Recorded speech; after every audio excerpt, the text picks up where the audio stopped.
There is a moment on westbound Interstate 84, just past the Blue Mountain summit, where the horizon simply disappears. You aren't just driving into a valley, you're entering a 2,000-foot vertical plunge compressed into 6 miles of unforgiving asphalt. This is Cabbage Hill, more officially known as Emigrant Hill, and it's been called by a lot of names over the years.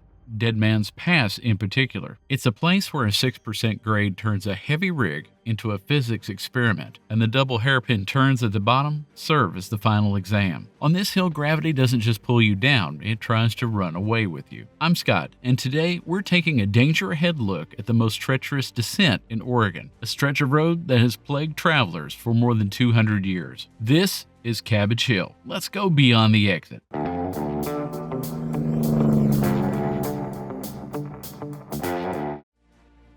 What makes this hill different isn't just the grade, it's how long it's been testing the people who cross it. Today it challenges modern trucks and drivers, but nearly 2 centuries ago, pioneers on the original Oregon Trail stood at the top of the same descent, trying to solve the very same problem: how to get safely to the bottom.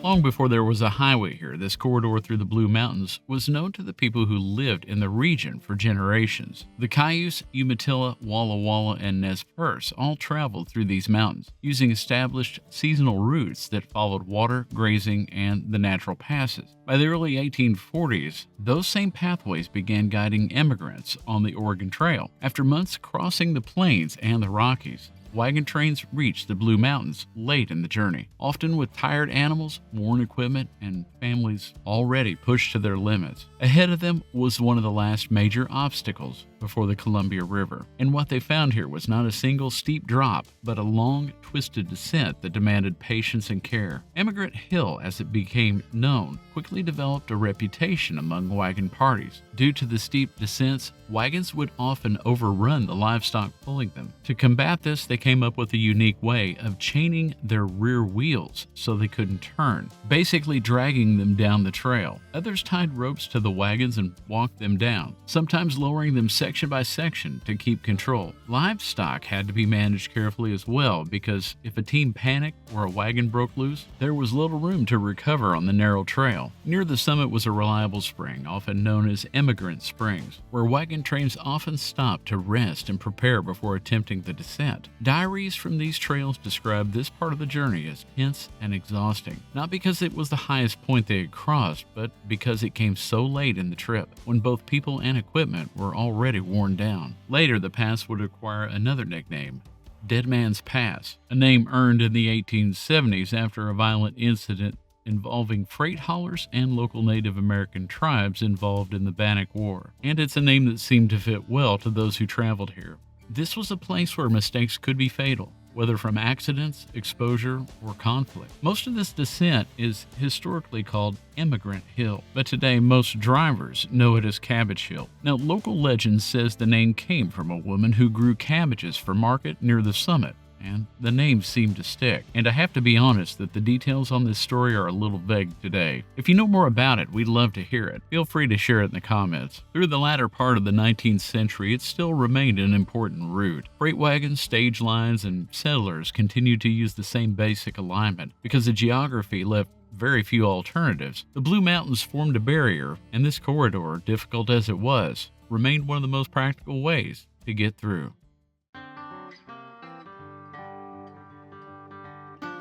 By the early 20th century, a new kind of traveler began arriving, the motorist, and with them came a new idea, that these old wagon routes could be transformed into engineered roads, part of a national push that would soon be known as the Good Roads movement. So the purpose of this route began to change. Across the United States, farmers, merchants, and early motorists were demanding smoother and more reliable roads, and that movement, known as the Good Roads movement, reached Oregon just as automobiles were beginning to appear in larger numbers on the region's mountain routes. A key figure in shaping Oregon's early highway design was Samuel C. Lancaster, an engineer whose work on the Columbia River Highway helped define how modern roads would be built in the state. Backed by the advocacy of the Good Roads supporter Sam Hill, Lancaster and other engineers approached the mountain crossings with the new philosophy. Instead of focusing vehicles straight over the steep terrain, roads would be shaped to the landscape, using loops and switchbacks and carefully managed grades to make travel possible for automobiles as well as freight. But when the engineers studied the Blue Mountains, they ran into the same truths that pioneers had discovered decades earlier. There were only a few practical ways through, following most of the old wagon alignment. Gradually, it was widened and improved,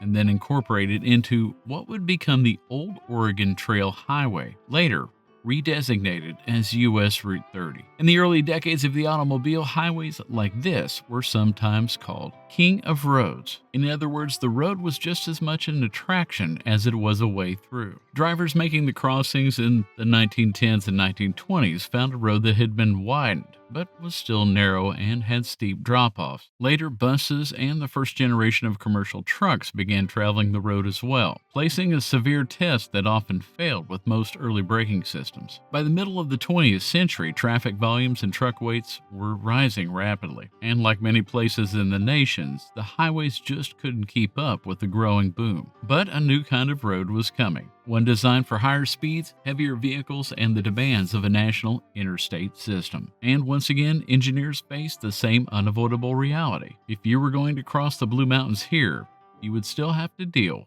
with Cabbage Hill. By the 1950s, the character of traffic on this route had changed completely. Long-haul trucking was becoming the backbone of freight movement in the West, and the narrow, winding sections of US Route 30 of the Blue Mountains were nothing short of dangerous. In 1956, the Federal Aid Highway Act authorized the interstate highway system, and planners began designing a modern freeway across northern Oregon. When engineers studied possible routes here, they reached a familiar conclusion. Despite all advances in surveying and earthmoving, there was still no practical way around this corridor. Interstate 84, which was actually called Interstate 80N for its first 20 years, didn't find itself following a new route, but the same one used by wagons, stagecoaches, and early cars. But designing a modern highway on Cabbage Hill meant solving problems that earlier generations could only manage, but never truly eliminate. Interstate standard dictated that engineers had to hold the descent to a strict 6% grade, meaning a drop of 6 feet per 100 traveled. And it wasn't as simple as just paving a path, it was a massive operation to stretch the descent. To keep the math working, the highway was laid out in sweeping switchbacks, including the now famous double hairpin turns that act as the hill's final gatekeeper. In some sections, the engineering gets even more aggressive. The eastbound and westbound lanes were ripped apart, separated widely by the mountainside so each direction could have its own optimized path through the rock. The lanes are nearly 2 miles apart in sections. But even with their best design, they knew that no matter how carefully the road was laid out, a 40-ton rig can still lose the battle with thermodynamics. That's why you see the runaway truck ramps standing guard along the westbound grade. From the brake check areas at the summit to the constant barrage of warning signs, every inch of this infrastructure is a last-ditch effort to give drivers a chance before gravity takes over. And because of this, it didn't take long to prove that even a modern interstate could not completely tame this mountain. The same forces that challenged wagon trains and early motorists were still at work here, even with the heavily engineered modern interstate. Most trucks today can rely on modern safety devices, and the lifetime numbers show how often that lesson is learned the hard way. Crash data has shown that brake problems are a factor in roughly 59% of the truck crashes on the hill. About 78% of those involve out-of-state drivers, often those unfamiliar with the pass and how fast speed builds here. Safety studies also show that, strangely, many of the most severe crashes happened in dry conditions, when higher speeds and overconfidence replaced the caution drivers normally use in the winter. But winter can still turn the hill into something far more dangerous. In 2012, a westbound charter bus lost control on icy pavement, left the roadway, and plunged down an embankment, killing 9 people and injuring dozens more. Events like that are rare, but not rare enough to ignore. Smaller crashes, rollovers, and pileups occur often enough that closures along this stretch of Interstate 84 are a regular part of the winter travel in the Blue Mountains. So because the danger here could not be eliminated, the focus shifted to controlling it. Near the summit, trucks pass through a weigh station where drivers are urged to check their brakes and choose the right gear before starting downhill. Advisory systems can recommend safe descent speeds based on what is called a green light weight and motion system. Sensors along the corridor also monitor pavement temperature, wind, and visibility, feeding back vital weather information. But if the highway gets too bad, they will simply shut it down for safety. That reality is the clearest reminder of all that this is not a road that has been conquered. It's a road that is constantly being managed, one descent, one storm, and one driver at a time. But what else should you expect from a place like Cabbage Hill? It's a landscape that hasn't really changed its terms in 200 years. It challenged the pioneers of the Oregon Trail just the same as it still challenges the professional pilots of the road today. Before we go any further, we want to thank our friend Interstate Kyle for the amazing dash cam footage he has here. If you enjoy beautiful 4K drives throughout the West, you really need to check his channel out. I'll leave a link below. Maybe you've got a story you want to share with us about Cabbage Hill or Emigrant Hill or Dead Man's Pass. It's called by so many different names. Please share it in the comments. We love reading them. Did you like the video? If so, if you could just right now click that like button, it helps us go a lot further on YouTube. Also, sharing with a friend does that as well. And if you enjoy hearing these stories, maybe you'd like to sign up and ride along in our caravan by subscribing to Beyond the Exit. On our channel, the highway is the hero, and we appreciate you going beyond the exit to spend some time with us. Thanks for watching, and God bless.